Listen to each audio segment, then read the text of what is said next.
بسم اللہ الرحمن الرحیم۔ سورہ بقرہ کا 11واں رکوع، اس کی تفسیر چل رہی تھی، زیادہ تر رکوع ہو چکا تھا۔ آج کے سیشن میں میں انشاءاللہ جو 11ویں رکوع کا کچھ حصہ باقی تھا اس کی تفسیر مکمل کروں گا، اور رکوع نمبر 12 انشاءاللہ اس کا بھی ہم ترجمہ شروع کر دیں گے۔ بات یہ چل رہی تھی کہ یہودی یہ کہا کرتے تھے کہ ہم تو موسیٰ علیہ السلام پر ایمان لائے ہیں، تو اللہ نے ان کے باتیں بتائیں کہ تمہارا ایمان تو تم کیسا ایمان لے کر آئے تھے؟ بچڑے کو معبود بنا لیا تھا، اور کوہ طور ہم نے تمہارے اوپر رکھا ہے تو تم نے مانا ہے کہ ہم تورات پر ایمان لائیں گے، اور یعنی تورات پر عمل کریں گے ہم۔ اور اشربوا فی قلوبہم العجل بکفرہم، ان کے نافرمانیوں کی وجہ سے بچڑے کی محبت ان کے دل میں ڈال دی گئی تھی، یعنی شیطان کی طرف سے۔ آگے اللہ فرماتے ہیں قل بئس ما یأمرکم بہ ایمانکم، بہت ہی بری ہے وہ چیز جس کا تمہارا ایمان تمہیں حکم دیتا ہے۔ کتنے برے برے کاموں کا تمہارا ایمان تمہیں حکم دے رہا تھا۔ ان کنتم مومنین، اگر تم واقعی مومن ہو تو تمہارا ایمان تو تمہیں الٹے الٹے کاموں کا حکم دے رہا ہے۔ اس سے صاف پتہ چلتا ہے کہ جو ایمان کا لیبل تم اپنے اوپر لگا رہے ہو نا، وہ بھی تم پہ لگتا نہیں ہے، اس لحاظ سے بھی تم مومن نہیں ہو۔ پھر ایک الزامی جواب دیا جا رہا ہے۔ الزامی جواب کہتے ہیں جب آپ ہر طرح سے دلائل دے چکے ہیں نا، اور سامنے والا ماننے کے لیے تیار نہ ہو، تو اس کو بالکل خاموش کرنے کے لیے جو دلیل دی جاتی ہے، الزام کا مطلب اس پہ لازم ہو جائے کہ اگر واقعی ایسا ہے تم یہ سمجھتے ہو تو پھر یہ کیوں نہیں کرتے، ہوتا ہے نا۔ جیسے میں اکثر ایک مثال دیتا ہوں کہ کوئی شخص آپ کے پاس آئے، آپ کو بتائے کہ بھئی یہ کاروبار میں انویسٹمنٹ میں اتنا پروفٹ اتنا پروفٹ اتنا پروفٹ، تو آپ اس سے بولیں پھر خود کیوں نہیں پیسہ لگا دیتے بھائی؟ تو جب تک اس سوال کا اس کے پاس کوئی معقول جواب نہ ہو، اس کا مطلب یہ آپ کو بیوقوف بنا رہا ہے، آپ سے پیسے نکلوانا چاہ رہا ہے۔ بھائی تمہارے پاس بھی پیسہ ہے تو تم خود انویسٹ کرو نا، ہمیں کیوں مشورہ دے رہے ہو؟ تو بالکل یہی انداز قرآن نے یہاں اختیار کیا ہے۔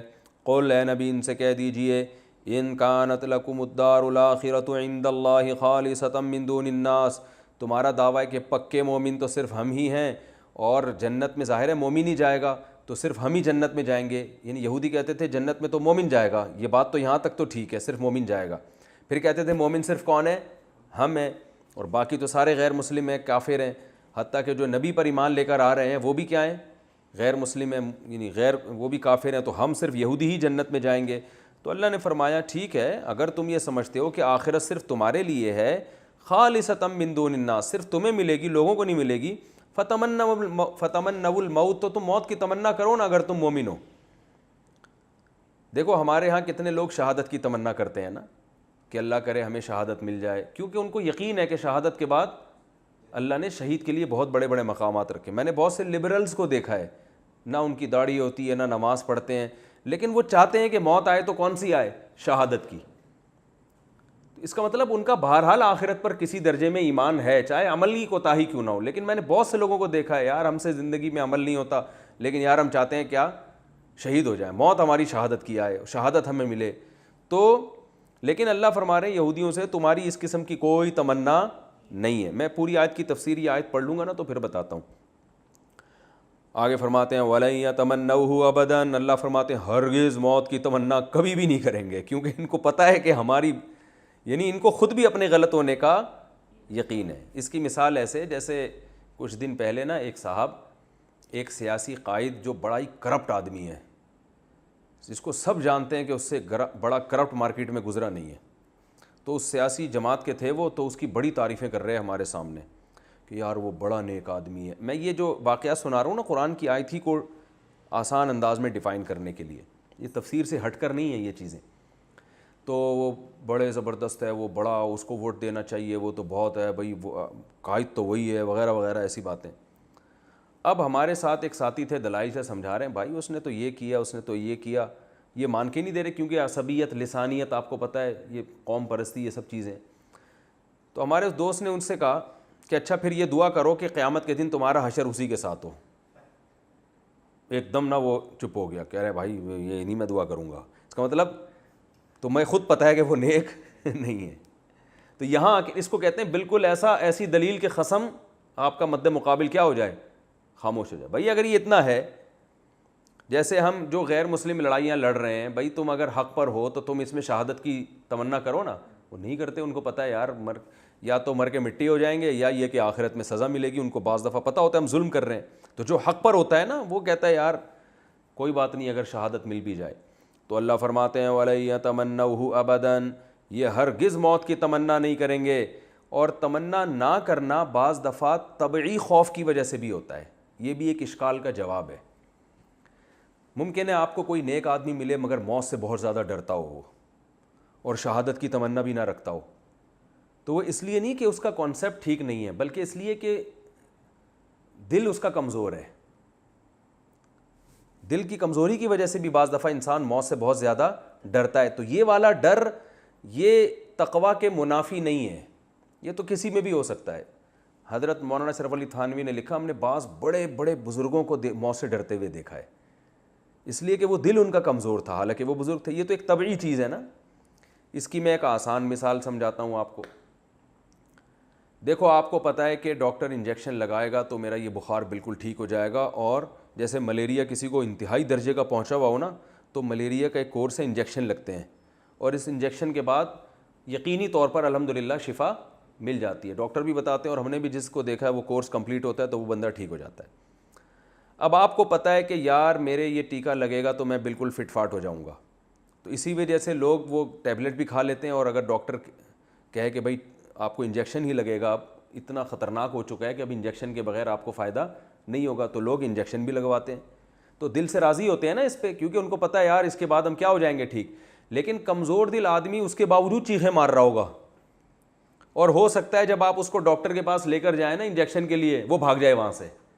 تو یہ بھاگنا اس لیے نہیں ہے کہ اس کو یقین نہیں ہے کہ شفا ملے گی یا وہ ملیریا سے محبت کرتا ہے, یہ بھاگنا ایک طبعی خوف ہے کہ یار ٹیکہ لگنے کی تکلیف میں برداشت نہیں کر سکتا. تو اگر کسی کو شہادت کی تمنا اس بیس پہ نہیں ہے کہ اس کو پتہ ہے بھائی شہادت میں پہلے بم گرے گا, چیتڑے اڑیں گے, اس کے بعد شہادت ملے گی, یا کوئی بندہ سامنے بندوق لے کے کھڑا ہوگا, ادھر لگے گی پھر تڑپے گا پھر ہوگا پھر ملے گی. ایسے وہ ایک مولوی صاحب جو ہے نا حلوے بہت کھایا کرتے تھے, اور وہ حلوے مانڈے والے بدعتی مولوی تھے, تو شہادت کی دعائیں کرتے تھے. تو کسی نے کہا حضرت شہادت کی آپ دعائیں تو کرتے ہیں, اس کے لیے تو میدان جنگ میں جانا پڑتا ہے, کوئی حلوے میں تھوڑی بم رکھ کے دے گا آپ کو, ٹھیک ہے نا, آپ چاہتے ہیں کوئی حلوے میں بم رکھ کے دے اور آپ شہید ہو جائیں. تو شہادت سے پہلے کے بھی تو پروسیس ہیں. پھر موت سے طبعی طور پر ہر انسان کو ویسے ہی ایک نفرت ہوتی ہے, تو یہ بھی تقویٰ کے خلاف نہیں ہے طبعی طور پر, کیونکہ خطرناک چیز ہے نا موت. آپ دیکھیں کیسے جو ہے نا, مجھے یاد ہے ہم بچپن میں جو ہے نا بہت زیادہ وہ ہم شہادت بھئی ہمیں شہادت, ہم نے اتنے فضائل سنے تھے, شہادت کی بہت تمنا کرتے تھے, اب بھی الحمدللہ دل میں تمنا ہے. لیکن ایک دفعہ کیا ہوا, کسی عالم کی قتل ہو گئے نا, شہید ہو گئے وہ, ان کی جب میت آئی نا, تو کئی سال پرانی بات ہے, میں نے جب ان کو دیکھا نا تو میں نے کہا بھائی یہ ایسا ہوتا ہے, ٹھیک ہے نا, کیونکہ میت کو دیکھ کے انسان کو بہرحال ایک وحشت ہوتی ہے. تو یہ طبعی نفرت ہے موت سے, یہ بری چیز نہیں ہے بلکہ یہ نیچرل ہے. تو جن کے دل مضبوط بہت زیادہ ہوتے ہیں ان کو یہ ڈر نہیں ہوتا. تو یہ دل کی کمزوری یا مضبوطی یہ تو گاڈ گفٹڈ ہے نا. تبھی حدیث میں آتا ہے جو بزدل آدمی ہے نا اس کو جہاد میں دگنا ثواب ملتا ہے, کیونکہ وہ اپنی نیچر کے اگینسٹ چل رہا ہوتا ہے. بہادر کو ثواب ملے گا پورا, اور بزدل کو اس سے ڈبل ثواب ملے گا, کیونکہ بہادر کو تو مزہ آ رہا ہے لڑنے میں بھائی, ٹھیک ہے نا, وہ بھی ٹھیک بہت بڑی فضیلت ہے, وہ زیادہ کام کر جائے گا. لیکن بزدل کو تو ڈر لگ رہا ہے, کانپ رہا ہے پھر بھی جا رہا ہے. تو کانپنا یہ بری چیز نہیں ہے, کیونکہ یہ کیا ہے, انسان کی نیچر. تو اس لیے علماء کہتے ہیں کہ محبت کی دو قسمیں ہوتی ہیں, ایک طبعی اور ایک عقلی. عقلی کا مطلب آپ کا کانسیپٹ ہی کلیئر نہ ہو. جیسے اسی طرح نفرت کی بھی دو قسمیں ہیں, ایک طبعی اور ایک عقلی. یہ لفظ یاد رہے گا نا تو انشاءاللہ بات بہت اچھی طرح سمجھ میں آئے گی. اب عقلی محبت کسے کہتے ہیں؟ جیسے آپ کو ملیریا ہوا, آپ کو پتہ ہے انجیکشن لگے گا تو میں ٹھیک ہوں گا, تو عقلی طور پر آپ کو انجیکشن لگوانے سے محبت ہے, آپ چاہتے ہو کہ لگے. لیکن کمزور دل ہو, وہ سوئی کی جو تھوڑی سی تکلیف ہوتی ہے وہ بھی برداشت نہیں ہوتی آپ سے, اس میں ڈر لگتا ہے یار ٹھوک رہا ہے, صحیح ہے نا, سوئی گھسیڑ رہا ہے, ایک ہوتا ہے خوف پیدا ہو جاتا ہے بعض لوگ کمزور دل. تو نفرت ہے طبعی, یعنی آپ کی نیچر پسند نہیں کر رہی, اس کو طبیعت پسند نہیں کر رہی. تو ہم اس کو یوں کہیں گے, اس آدمی کے دل میں ملیریا کے علاج کے لیے انجیکشن لگوانے کو یہ پسند کرتا ہے عقلی طور پر, لیکن طبعی طور پر یہ پسند نہیں کرتا. تو اس میں کوئی حرج نہیں ہے. بلکہ یہ آدمی پتہ ہے کیا چاہے گا, یہ چاہے گا کہ میں چاہوں نہ چاہوں کسی طرح مجھے رسیوں سے باندھ کے ڈاکٹر جلدی سے ٹھوک دے انجیکشن, کیونکہ اس کو پتہ ہے یار ٹیکہ نہیں لگوایا نا تو اور زیادہ تکلیف ہوگی, تو یہ چاہے گا یار مجھے بتائے بغیر میں سو رہا ہوں بس انجیکشن ٹھوک دو. جیسے آپ نے دیکھا ہوگا نا بعض لوگ دعا مانگتے ہیں اللہ میں سیدھے راستے پہ چلنا چاہوں یا نہ چاہوں تو مجھے زبردستی چلا دے. تو وجہ اس کی کیا ہے کہ ان کو پتہ ہے یار گناہوں سے بچنا ضروری ہے اور اس کے بغیر جنت میں جا نہیں سکتے. اب جنت میں جانے کا شوق عقلاً تو ہے لیکن طبی طور پر ظاہر ہے گناہ چھوڑنے پڑتے ہیں, تو وہ پھر اللہ سے یوں دعا مانگتے ہیں اللہ میں چاہوں نہ چاہوں تو زبردستی بس مجھے چلا ہی دے, یعنی میں نہیں بھی چاہوں نا تو ادھر کو گھسیٹ لے مجھے تو یہ دعا اس کی علامت ہوتی ہے بھائی اس کے دل میں طبی طور پر تو گناہوں سے محبت ہے, مزہ آ رہا ہے گناہ کرنے میں اس لیے کر رہا ہے, لیکن عقلی طور پر یہ گناہ کو پسند نہیں کرتا. تو یہاں بھی یاد رکھیں اسی طرح بعض دفعہ انسان کو کسی سے محبت کا اللہ نے حکم دیا مگر اس کو اس سے طبعی محبت نہیں ہوتی, صرف عقلی ہوتی ہے. تو ہم مکلف کس کے ہیں؟ عقل کے. طبیعت ہمارے اختیار میں نہیں ہے. البتہ طبعی بھی محبت اگر پیدا ہو جائے تو یہ گاڈ گفٹڈ ہے. جیسے میدان جنگ میں کسی کا لڑنے کا دل چاہنا شروع کر دے بہادری, تو یہ خدا کی کیا ہے؟ ایک دین ہے کہ اس کے لیے اللہ نے جہاد کو آسان کر دیا اور اس لحاظ سے یہ ثواب کما لے گا کہ یہ کارنامے بہت بڑے بڑے سر انجام دیتے, جیسے ارطغرل اور یہ جو بڑے بڑے خالد ابن ولید یہ سب بائی نیچر بہادر تھے. تو اب یہ بات سمجھیں کہ اللہ نے کیا فرمایا کہ ان کے دل میں موت کی بالکل بھی تمنا نہیں ہے. تو یہاں طبعی تمنا مراد نہیں ہے کہ طبی طور پر تو کوئی بھی نہیں مرنا چاہتا, یہ عقلی ہے.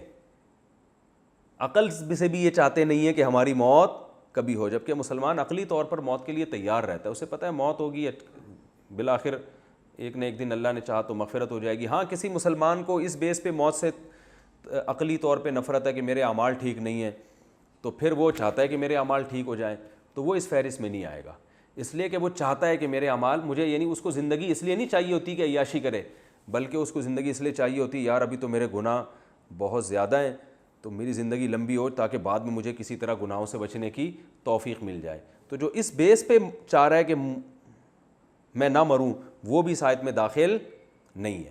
اس آیت میں وہ داخل ہے جو گناہ کر رہا ہے لیکن دعوے یہ کر رہا ہے کہ میں جاؤں گا کہاں؟ جنت میں. اس کو اللہ کہہ رہے ہیں پھر تو موت کی تمنا کیوں نہیں کرتا, یعنی عقلی طور پر موت سے محبت کیوں نہیں کرتا؟ طبی طور پر تو چلو تمہارے اختیار میں نہیں, تم تو اگر تم سے عقلی طور پر بھی تم چاہتے ہو کہ کسی بھی صورت میں تمہاری موت نہ آئے, تو یہ مطلب ہے اس آیت کا.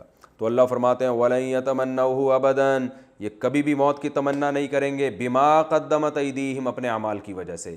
اس میں اللہ نے بتا دیا کہ موت کی جو یہ تمنا نہیں کریں گے اس کی وجہ یہ نہیں ہے کہ بزدلی ہے دل کے اندر یا طبعی طور پر موت سے نفرت ہے, وہ تو ہر آدمی کے دل میں ہوتی ہے, بلکہ اس کی وجہ کیا ہے؟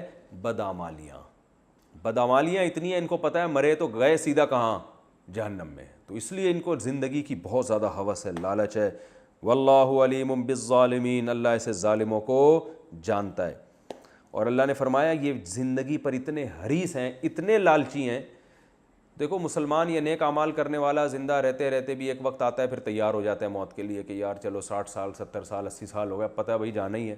اور اگر جو ہے وہ پہلے سے تیاری شروع کر دیتا ہے یار اب اتنا زندہ رہ گئے, تو اس کو زیادہ حرص بھی نہیں ہوتی کہ بس اور کتنا رہنا ہے.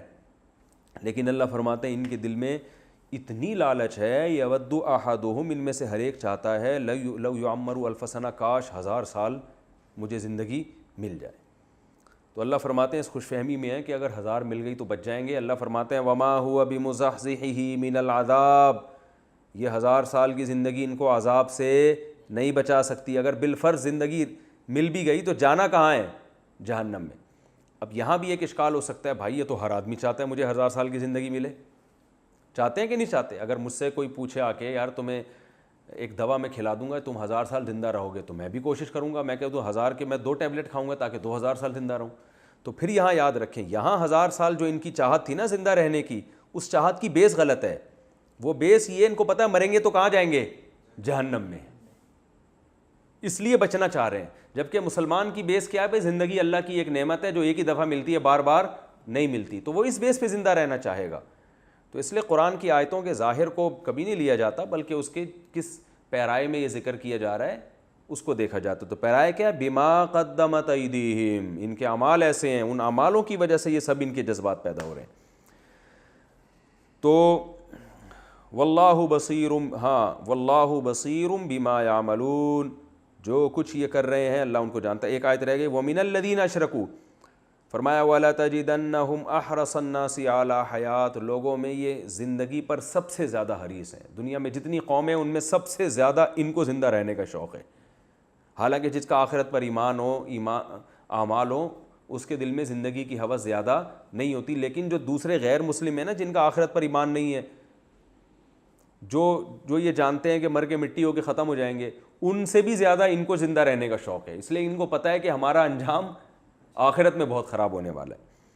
تو اللہ فرماتے ہیں کہ یہ وَمِنَ الَّذِينَ أَشْرَكُوا، جو مشرکین ہیں، جو کتابوں پر ایمان نہیں رکھتے، ان سے بھی زیادہ ان کے اندر ہوس ہے۔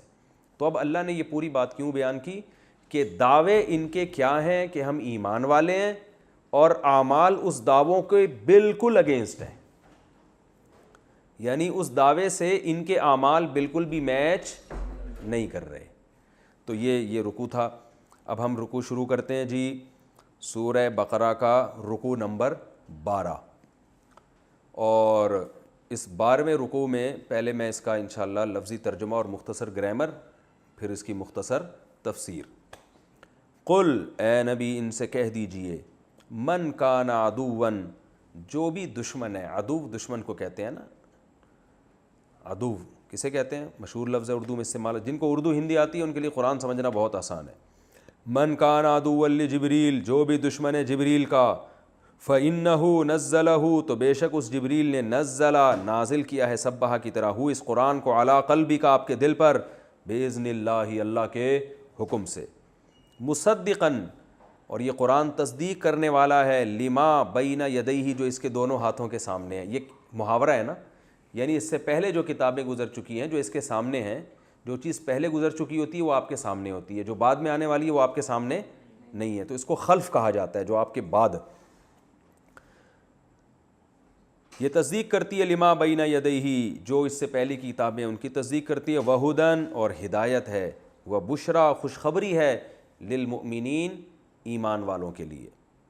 من کان عدوا للہ، جو بھی دشمن ہے اللہ کا، وملائکتہ، اس کے فرشتوں کا، ورسلہ، اس کے پیغمبروں کا، وجبریل ومیکالا، جبریل علیہ السلام کا اور میکائیل علیہ السلام کا جو دشمن ہے، فإن اللہ عدو، تو خوب سمجھ لو کہ اللہ بھی دشمن ہے، للکافرین، الف لام آ رہا ہے نا، اس کا مطلب ایسے کافروں کا پھر اللہ بھی دشمن ہے، جو ان بزرگ ہستیوں کے دشمن ہیں۔ وَلَقَدْ، اور تحقیق، انزلنا، ہم نے نازل کر دیں، الیکا، اے نبی آپ کی طرف، آیاتن، بہت ساری نشانیاں، بیناتن، بالکل واضح، اور آیات سے مراد قرآن کی آیتیں بھی ہو سکتی ہیں، کہ ہم نے قرآن کی آیتیں نازل کر دیں بالکل واضح، جو ہر چیز کو بڑی ڈیٹیل سے بیان کر رہی ہیں۔ وما یکفر بہا، ان آیتوں کا انکار نہیں کرتے، الا الفاسقون، مگر وہ لوگ جو حد سے تجاوز کرنے والے۔ فسق کہتے ہیں حد سے تجاوز کرنا، جو باؤنڈری عقل نے کھینچ دی ہے نا، عقل نے ایک انسان کو باؤنڈری دی ہے کہ بھئی یہ صحیح لوگ ہوتے ہیں، اس سے آگے جب آپ کرتے ہو تو تجاوز، تو اس کو فسق کہا جاتا ہے۔ اور شریعت میں جو اللہ نے جو باؤنڈری کھینچی ہے اس سے تجاوز کو کیا کہا جاتا ہے؟ فسق۔ تو اللہ فرماتے ہیں اس کا انکار نہیں کرتے الا الفاسقون، مگر فاسق لوگ ہی۔ آوا کلما عاہدوا عہدا، آ کا معنی کیا، واو کا معنی اور، کلما کا معنی جب بھی، عاہدوا زاربو کی طرح، زارب یزارب مزاربتاً، عاہد یعاہد معاہدتاً، جس کو ہم اردو میں معاہدہ کہتے ہیں، اصل لفظ ہے معاہدہ، لیکن اردو میں معاہدہ ہی کہا کریں، معاہدہ نہیں کہا کریں، لوگ بولیں گے پتہ نہیں کیا ہو گیا، جو ہر زبان اپنے حساب سے الفاظ کو چینج کر لیتی ہے نا، تو اصل میں لفظ ہے معاہدہ۔ اللہ فرماتے ہیں آوا کلما عاہدوا عہدن، عہد کہتے ہیں کوئی بھی ایگریمنٹ۔ اللہ فرماتے ہیں اور آوا کلما، تو اور کیا، یہ کیا، اور کلما جب بھی، عاہدوا یہ لوگ عہد کریں گے، عہدن کوئی بھی عہد، نبذہ، نبذ ینبذ کا معنی پھینکنا، نبذہ اس عہد کو پھینک دے گا، فریق ایک فریق، منہم ان میں سے، ان سے مراد کیا، یہودیوں جن کی بات چل رہی ہے نا، میں نے کہا تھا نا بنی اسرائیل نام ہی صورت کا کیا ہے، سوری جو رکوع شروع ہوا تھا یا بنی اسرائیل سے شروع ہوا تھا نا، اے بنی اسرائیل. تو اللہ فرماتے ہیں کیا جب بھی یہ لوگ کوئی عہد کریں گے تو ان میں سے ایک فریق اس عہد کو نبذہ پھینک دے گا.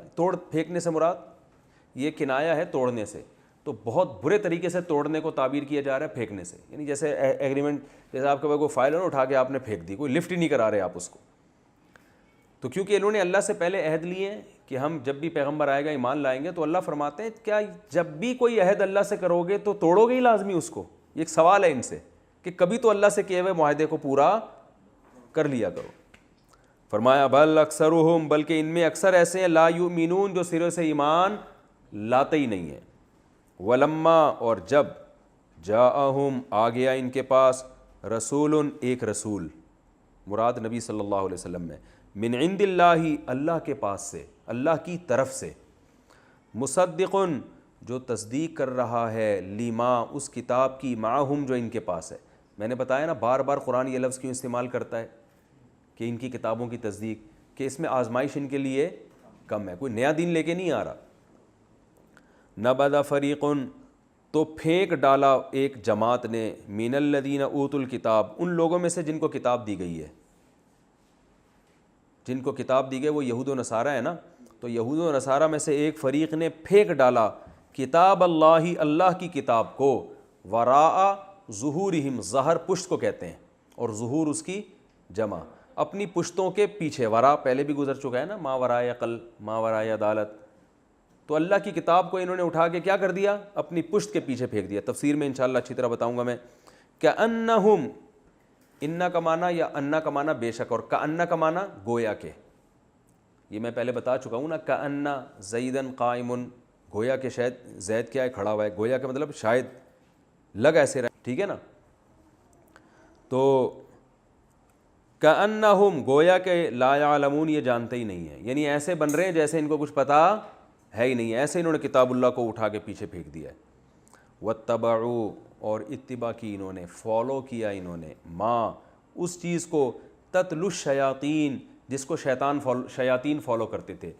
تلاوہ یتلوو، تلاوہ یتلوو، تلاوتن. جب اس کا مصدر یعنی ورب تلاوتن ہوگا تو اس کا معنی ہوتا ہے تلاوت کرنا، اور جب اس کا ورب ہوتا ہے طلوون، تلاوہ یتلوو طلوون، طلوون کی طرح، تو اس کا معنی ہوتا ہے کسی کے پیچھے پیچھے چلنا. اسی کو تالی بھی عربی میں کہتے ہیں، تالی، تالی کا مطلب دوسرے نمبر پہ آنے والا، ٹھیک ہے نا. تو یہ ہے تلاوہ یتلوو طلوون سے. تو ما تتلو، وہ چیز جس کو، تتلوو کو تتلو پڑھا جاتا ہے بھائی. یہ یضربو یضربانی، یضربو یضربانی، یضربونا تضربو، تو ینصرو ینصرانی، ینصرونا تنصرو، تو یتلوو یتلوانی، یتلوونا تتلوو. تو شیاطین چونکہ جمع ہے نا، پلورل ہے، اور پلورل عربی میں کیا ہوتا ہے، مؤنث، تو اس لیے یتلو کے بجائے تتلو کا لفظ استعمال ہوا. فرمایا انہوں نے فالو کیا، ما، اس چیز کو، تتلو الشیاطین، جن کے پیچھے شیاطین چلے تھے، علی ملک سلیمان، سلیمان کی بادشاہت میں. ملک بادشاہت کو کہتے ہیں.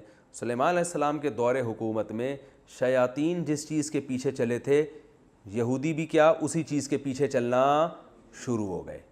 اللہ کی جو کتاب ہے قرآن ہے، اس کو تو پشے پش ڈال دیا، اور تورات کو بھی پسے پش ڈال دیا، اور فالو کس کو کیا، شیاطین کے راستے کو. تفسیر میں انشاءاللہ بتاؤں گا اس کا کیا مطلب ہے. وما کفر سلیمان، حالانکہ سلیمان نے کفر نہیں کیا تھا، ولکن الشیاطین کفروا، لیکن شیاطین نے کفر کیا تھا. وہ کفر کیا تھا، یعلمون الناس، وہ شیاطین سکھاتے تھے لوگوں کو، السحر، جادو. سحر کسے کہتے ہیں، جادو کو، جس کو اردو میں سحر کہتے ہیں. سحر کر دیا ہے، لیکن اصل لفظ ہے سحر. ساحر کسے کہتے ہیں، جادوگر. وہ شیاطین لوگوں کو کیا سکھاتے تھے، جادو. وما انزل علی الملکین، اسی طرح انہوں نے فالو کیا ما، اس چیز کو بھی، انزل علی الملکین، جو نازل کی گئی دو فرشتوں پر. ملک، دیکھو ملک بادشاہ کو کہتے ہیں، ملک فرشتے کو کہتے ہیں، اور ملک کی جمع کیا آتی ہے، ملائکہ. وما انزل، اور جو چیز نازل کی گئی، علی الملکین، دو فرشتوں پر، ببابل، بابل شہر میں. یہ لفظ اردو میں عربی میں تو بابل ہے لیکن اردو میں بابل کہتے ہیں اس کو, کیوں کہتے ہیں پتہ نہیں, حالانکہ ناؤن میں تو چینجنگ صحیح نہیں ہے نا. بہرحال بابل شہر تھا, ان دو فرشتوں پر بابل شہر میں جو چیز نازل کی گئی اس کو بھی انہوں نے فالو کیا. وہ دو فرشتے کون تھے؟ ہاروت و ماروت, ایک کا نام ہاروت تھا ایک کا نام ماروت تھا.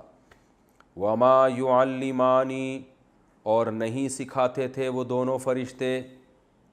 علم یعلم تعلیما, سکھانا, سبح یسبح تسبیحا کی طرح, یضرب یضربانی ہے نا, یضربانی وہ دونوں مارتے ہیں, یعلمانی وہ دونوں سکھاتے ہیں. وما یعلمانی وہ دونوں نہیں سکھاتے تھے, من احد کسی ایک کو بھی, ہاروت ماروت کسی ایک کو بھی نہیں سکھاتے تھے کیا وہ جادو. حتیٰ یہاں تک کہ یقولا وہ دونوں یہ کہہ دیا کرتے تھے, انما بے شک صرف نحنو ہم فتنتن ایک آزمائش ہیں. فتنہ فتنے کو بھی کہتے ہیں آزمائش کو بھی, ہم تو صرف ایک آزمائش ہیں. فلا تکفر تم نے کفر نہیں کرنا یہ جادو سیکھ کے, تفسیر میں بتاؤں گا انشاءاللہ. فلا تکفر تم نے کفر نہیں کرنا. فیتعلمون پس یتعلمون یہ لوگ سیکھ لیا کرتے تھے, منہما ان دونوں فرشتوں سے, ما وہ چیز, یفرقون فرق یفرق تفریقا جدائی ڈالنا, فرق کر دینا, تفریق کر دینا. فریق بھی ایک جماعت کو کہتے ہیں نا, دوسرے سے کیا ہوتی ہے, جدا ہوتی ہے. تو یہ لوگ ان دونوں فرشتوں سے سیکھتے تھے, ما وہ چیز, یفرقون بھی جس چیز کے ذریعے یہ تفریق ڈال دیتے تھے, جدائی ڈال دیا کرتے تھے, بین المرئی مر آدمی کو کہتے ہیں, و زوجہ اور اس کی زوج. زوج کا لفظ شوہر پہ بھی آتا ہے, بیوی پہ کو بھی زوج کہتے ہیں, اور زوجہ بھی کہتے ہیں اگر تا لگاؤ تو, یعنی زوج اصل میں جوڑے کو کہتے ہیں. تو یہ تفریق ڈالتے تھے بندے کے درمیان, و زوجہ اور اس کی بیوی کے درمیان, یعنی میاں بیوی میں جادو کے زور سے لڑائیاں ڈلواتے تھے, جدائی طلاق کروا دیا کرتے تھے. وما ہم اور نہیں تھے یہ لوگ, بضارین با زائد ہے, ضارینا اصل میں تھا ضاریرینا, ضاربینا کی طرح ضرر پہنچانے والے, اور یہ لوگ ضرر پہنچانے والے نہیں تھے, بھی اس جادو کے ذریعے, من احد کسی ایک کو بھی, الا مگر باذن اللہ اللہ کے حکم سے. یعنی جادو میں بذات خود اتنی طاقت نہیں ہوتی کسی کو نقصان ہو جائے, مگر اللہ کے حکم سے بعض دفعہ وہ نقصان پہنچا دیتا ہے. تو یہ خود سے نہیں کرتے تھے, بس اللہ کی ایک عادت ہے, برائی بھی زمین میں چل رہی ہے, جیسے کوئی اٹھا کے کسی کو چاقو مارے اور مر جائے نا, تو اللہ کے حکم سے مرا ہے نا, لیکن پھر بھی مارنے والا کیا ہوتا ہے, گناہ گار ہوتا ہے. تو یہ جو جادو کے ذریعے کسی میں تفریق ڈالتے تھے, تو یہ خود سے نہیں بلکہ اللہ کے اذن سے, اللہ کی اس میں مشیت, اس کو یہ نہیں کہیں گے اللہ کی رضا, رضا تو خوشی کو کہتے ہیں, اللہ خوش تھوڑی ہوتا تھا, مشیت شامل حال ہو جاتی تھی کہ اللہ تعالیٰ جو بعض دفعہ کوئی کسی پہ ظلم کرتا ہے تو اللہ ہونے دے دیتا ہے, کیونکہ حساب و کتاب کا دن اللہ نے کون سا رکھا ہے, آخرت کا. تو یہ خود سے نہیں بلکہ جادو میں جب اللہ چاہے گا تو اثر ہوگا ورنہ اثر نہیں ہوگا, یہ بتانا مقصد ہے. وَيَتَعَلَّمُونَ اور یہ لوگ سیکھتے تھے, ما وہ چیز, یضرہم جو ان کو نقصان پہنچاتی تھی. یضر اصل میں تھا یضررو, ینصرو کی طرح ضرر پہنچانا, وہ چیز سیکھتے تھے جو ان کو نقصان پہنچاتی تھی. ولا ینفعہم اور ان کو نفع نہیں پہنچاتی تھی. وَلَقَدْ حالانکہ البتہ تحقیق, علموا یہ جانتے تھے, ان کو پتہ تھا, لمن اشتراہ, لام تاکید کے لیے, من کا معنی جو, اشترا اصل میں تھا اشترایا, کہ جو بھی اس جادو کو خریدے گا, یہاں خریدنے سے مراد ہے اختیار کرنا, جو بھی جادو اختیار کرے گا, ما لہو نہیں ہے, لہو اس کے لیے, فی الآخرتی آخرت میں, من خلاق ذرا سا بھی کوئی حصہ, من اصل میں تاکید کے لیے, خلاق کہتے ہیں حصہ, نصیب, اس کا آخرت میں کوئی نصیب نہیں ہے. یہ جانتے بھی تھے جادوگر کا آخرت میں کوئی نصیب نہیں ہے. وَلَبِئْسَ پھر وہی بئسا کا لفظ آیا نا, لام تاکید کے لیے, واو کا معنی, اور اللہ فرماتے ہیں بئس ما, کتنی بری چیز تھی وہ, گویا اللہ بھی تعجب کر رہے ہیں, کتنا ہی بری چیز تھی, ما وہ چیز, شروا بہ انفسہم جس کے ذریعے انہوں نے اپنے نفسوں کو بیچ ڈالا. شرعیو تھا اصل میں, ٹھیک ہے نا, یعنی جادو لے کر اپنے جان کا سودا کر لیا آخرت میں. یہ کتنا برا سودا انہوں نے کیا کتنی بری چیز لے کے انہوں نے اپنے آپ کو بیچا ہے, گندی چیز لے کے اپنی جان کا سودا کر لیا, آخرت میں بیڑا غرق کر دیا اپنا.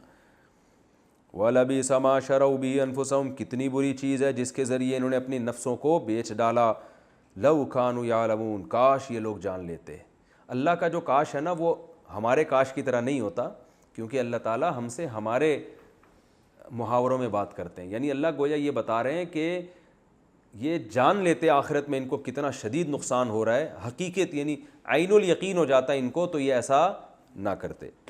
وَلَوْ أَنَّهُمْ, اور اگر یہ لوگ آمنوا, ایمان لے آتے, وَاتَّقَوْا, اور تقوی اختیار کر لیتے, لَمَثُوبَةٌ, لام تاکید کے لیے, مثوبۃ کا معنی ہوتا ہے ثواب اور بدلہ. اصل میں عربی میں ثواب یثوبو, اس کا معنی ہوتا ہے لوٹنا, جس کو پڑھا جاتا ہے ثواب یثوبو. ثواب کو بھی ثواب اسی لیے کہتے ہیں کہ آپ کا عمل لوٹ کے آپ کو مل رہا ہوتا ہے ایک دوسری شکل میں. جیسے آپ نے کسی غریب کو کھانا کھلایا تو اس پہ آپ کو ثواب ملے گا, تو اس کو ثواب کیوں کہیں گے اس بدلے کو؟ اس لیے کہ آپ کا یہ عمل قیامت میں کسی اور شکل میں آپ کو لوٹا دیا جائے گا. تو اس لیے آخرت کے اچھے بدلے کو ثواب کہا جاتا ہے کہ وہی عمل آپ کا لوٹ کے واپس مل جاتا ہے, لیکن برے عمل کے بدلے کو ثواب نہیں کہا جاتا. ٹھیک ہے, تو اللہ فرماتے ہیں, اور مثوبہ ثواب ہی سے نکلا ہے.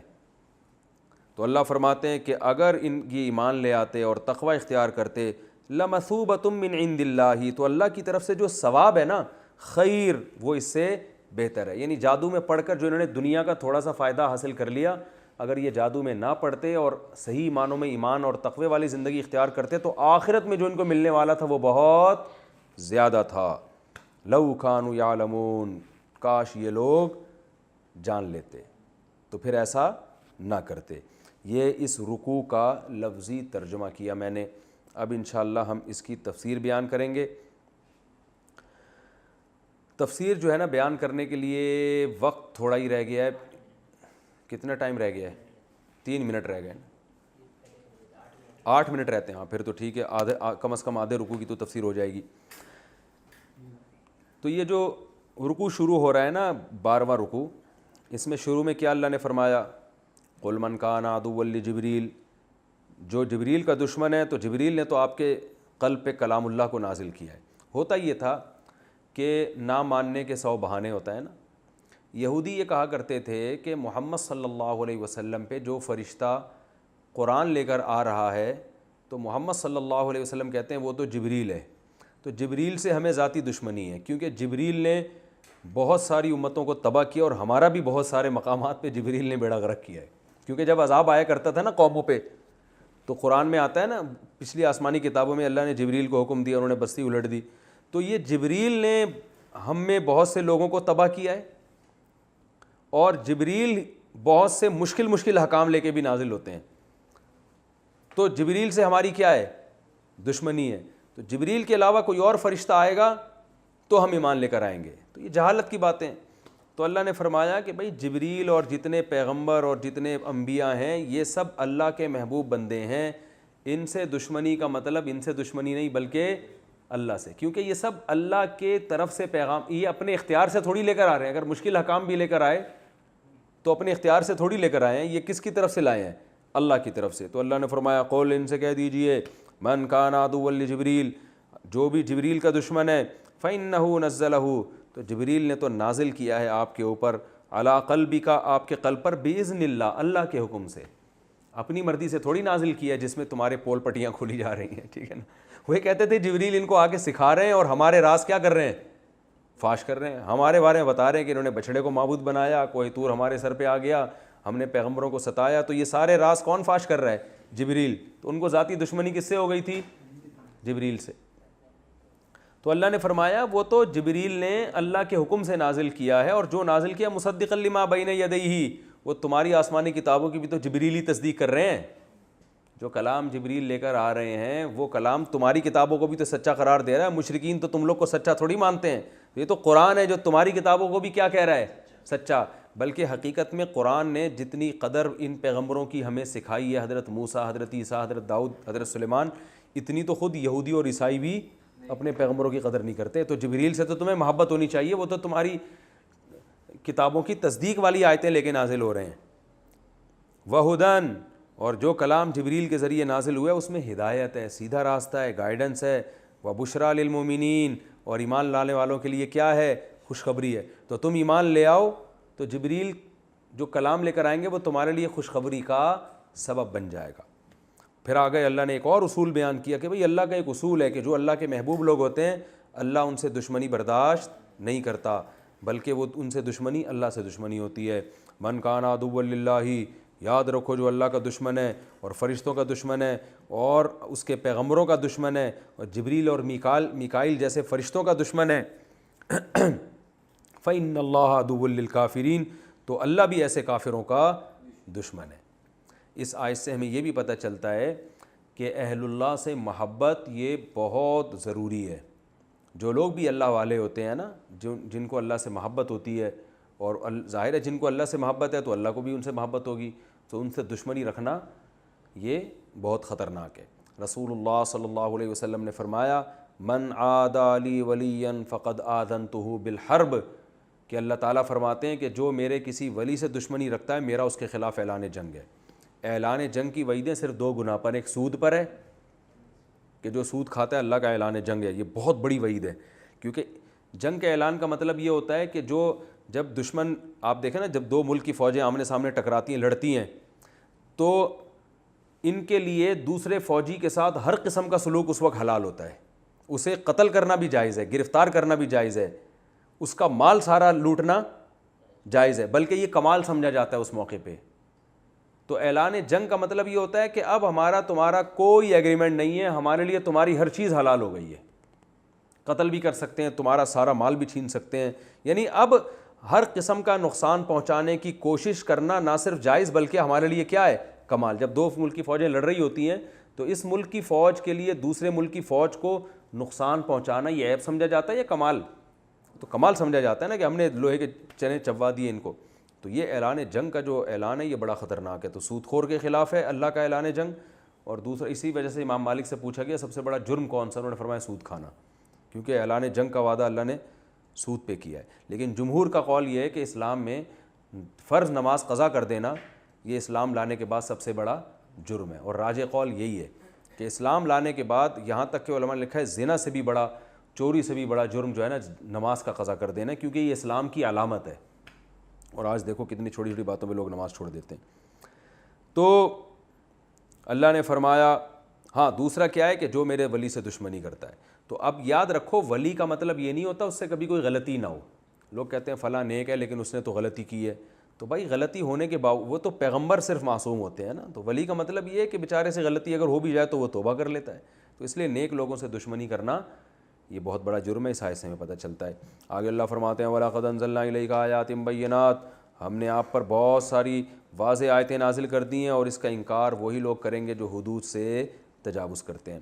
آگے پھر اللہ اہل یہود کی ایک شناعت کو، ان کی قباحت کو بیان کر رہے ہیں کہ ان کا کام ہی کیا ہے؟ ایگریمنٹ کو توڑنا. موسیٰ علیہ السلام سے کیے ہوئے وعدے توڑے، داؤد علیہ السلام سے کیے ہوئے وعدے، تو انہی میں سے ذکر ہے. فرمائے جب بھی یہ عہد کرتے ہیں ان میں ایک فریق اس عہد کو توڑ دیتا ہے. ایک فریق اس لیے کہ کچھ اچھے لوگ بھی تھے ان میں. بل اکثرہم لا یؤمنون، بلکہ اکثر تو سرے سے پیغمبر پر ایمان لاتے ہی نہیں تھے ان کے. ولما جاءہم رسول، اور جب ان کے پاس ایک ایسا رسول آ گیا یعنی محمد صلی اللہ علیہ وسلم جو ان کی کتابوں کی تصدیق بھی کر رہے ہیں، تو ان میں ایک جماعت نے اللہ کی کتاب کو پس پش ڈال دیا. یعنی ایسا انکار کیا گویا اٹھا کے پھینک دیا. کأنہم لا یعلمون، گویا کہ انہیں کچھ پتہ ہی نہیں ہے، حالانکہ یہ تو اس پیغمبر کا انتظار کر رہے تھے. تو آگے پھر نیا موضوع شروع ہو رہا ہے اسی رکوع میں. پھر اس کی تفسیر انشاءاللہ میں اگلے ایپیسوڈ میں بیان کروں گا. اللہ تعالیٰ سمجھنے کی، عمل کرنے کی توفیق عطا فرمائے.